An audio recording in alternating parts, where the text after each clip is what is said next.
দেখানোর পর আম্মুর চেয়েও বেশি আমার নিজের প্রতি খারাপ লাগে যে আমি কেন আম্মুর সাথে এটা করলাম। আমার জ্ঞান বাজবার, তোমার তো সবকিছু তোমার ছোট মেয়ে। তুমি ওকে ভালোবাসো না? Hello everyone, this is Pinky মামা। আজকে 12 মে মা দিবস।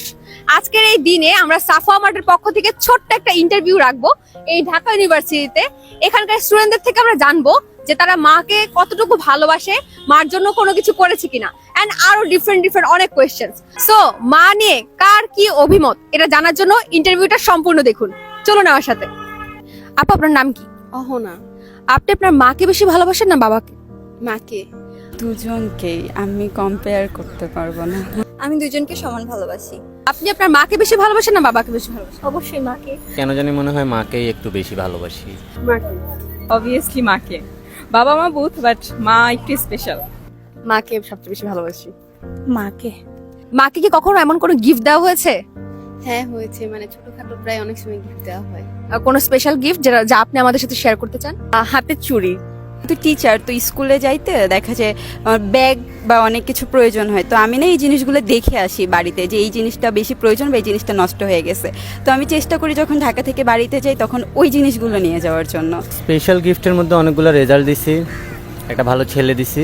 মন চাই বা কোনো অকেশন হোক, কোনো মানে বিশেষ দিন হোক দেওয়া হয়। না, এখনো পর্যন্ত ওরকম ভাবে আম্মুকে কোনো গিফট আমি দিতে পারিনি। গত বছর আম্মুরে নিজের টাকায় নিজে ইনকাম করে একটা শাড়ি কিনে দিয়েছিলাম, অনেক সুন্দর।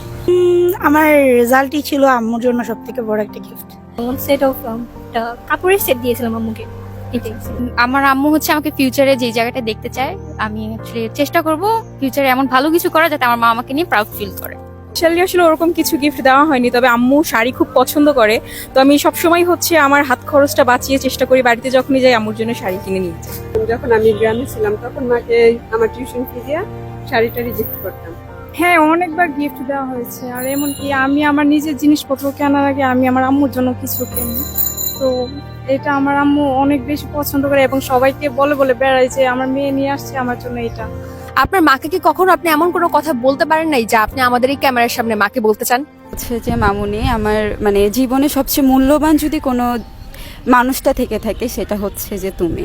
আম্মু, তোমার ছোট্ট পুতুল তোমাকে অনেক বেশি ভালোবাসে, আর আমার সব সময় পাশে যেরকম ভাবে তুমি ছিলে, সব খারাপ সময় সব সময় এইভাবে আমার পাশে থাকবা, আর আমি তোমাকে অনেক অনেক বেশি ভালোবাসি। যখন আমরা খুব বেশি হয়তো একটু সাফারে থাকি তখন হয়তো মায়ের দিকটা বিবেচনা করে হয়তো কিছু কথা বলা হয় না, বাট ওগুলো না বলাটাই মনে হয় ভালো।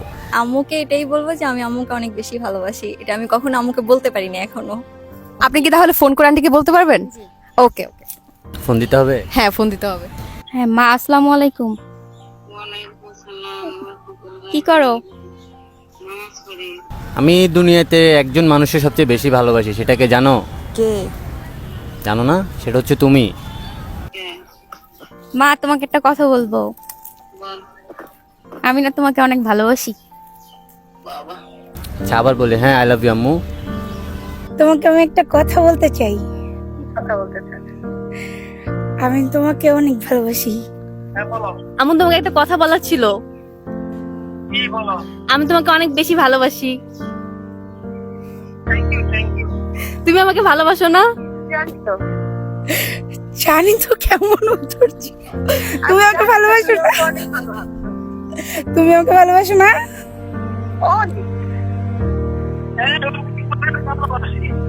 আচ্ছা আম্মু, ঠিক আছে, পরে কথা হবে।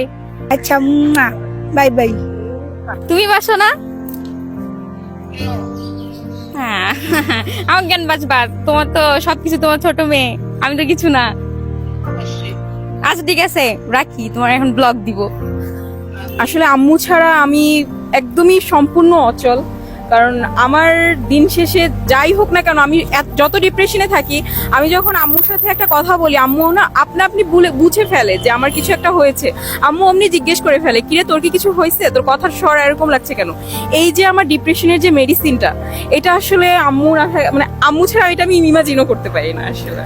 মা, আমি তোমাকে অনেক বেশি ভালোবাসি, আর আমি চাই আমার লাইফের সবগুলো ভালো মোমেন্টে তুমি আমার পাশে থাকো, যেভাবে সব দুঃখের বা কষ্টের মোমেন্টে আমার সাথে ছিল। যে আমার সব রাগ তোমার প্রতি যাওয়ার জন্য মানে রিয়েলি সরি। কখনো তোমাকে বলা হয় না যে আম্মু আমাকে ক্ষমা করে দিও। তো এই আম্মু, তোমাকে সত্যি খুবই ভালোবাসি আমি। আম্মুর প্রতি কি বলবো, আমার আম্মু আমার সাথে আমার সব রাগে এমন ভাবে হজম করে নেই। আর আমার আম্মুকে প্রথম কিছু বলা হয় না, কিন্তু আম্মু আই লাভ ইউ, আমি আপনাকে খুব বেশি ভালোবাসি। রাগ দেখানোর পর আম্মুর চেয়েও বেশি আমার নিজের প্রতি খারাপ লাগে যে আমি কেন আম্মুর সাথে এটা করলাম। কিন্তু আম্মুকে কখনো বলা হয় না যে আম্মু সরি, আমাকে ক্ষমা করে দিন। এই মা দিবসে সাফা মার্টের পক্ষ থেকে আপনার মার জন্য এই ছোট্ট একটা গিফট, এই সোববার। থ্যাংক ইউ আপু, thank you Safa mart. Thank you so much. Thank you Safa mart. আপনাকেও ধন্যবাদ আর সাফওয়া মার্টকেও ধন্যবাদ। আজকে এই মা দিবসে সাফা মার্টের পক্ষ থেকে আপনার মার জন্য এই ছোট্ট একটা গিফট, এই সোববার। থ্যাংক ইউ আপু, thank you Safa mart. Thank you Safa মার্টকে এত সুন্দর একটা গিফট দেওয়ার জন্য বা মাদেরকে নিয়ে এত সুন্দর একটা ইভেন্ট করার জন্য। Thank you so much. হ্যাঁ অবশ্যই দিব, ডেফিনেটলি অনেক খুশি হবে। থ্যাংক ইউ সো মাচ আপু আপনাকে এবং সাফা মার্টকে এত সুন্দর একটা উপহার দেওয়ার জন্য। এই ছোট্ট একটা গিফট, এই সোববার। Thank you Safa mart. Thank you so much. Thank you Safu, আমাকে থ্যাংক ইউ আপু। সাফা মার্টের পক্ষ থেকে আপনাদেরকে ধন্যবাদ। আমার বাবা নেই, তো আমার মাই হচ্ছে আমার ওয়ার্ল্ডের সবকিছু। আর আমার জন্য সবাই দোয়া করবেন যাতে আমি আমার মার অনেক বড় বড় স্বপ্ন না, একটা ছোট্ট স্বপ্ন যেন পূরণ করতে পারি, অ্যাটলিস্ট মানুষের মতো মানুষ হতে পারি। সো আজকে এই পর্যন্তই। থাকুন পিঙ্কি মামার সাথে আর সাফা মার্টের সাথে। আবারও দেখা হবে। টাটা।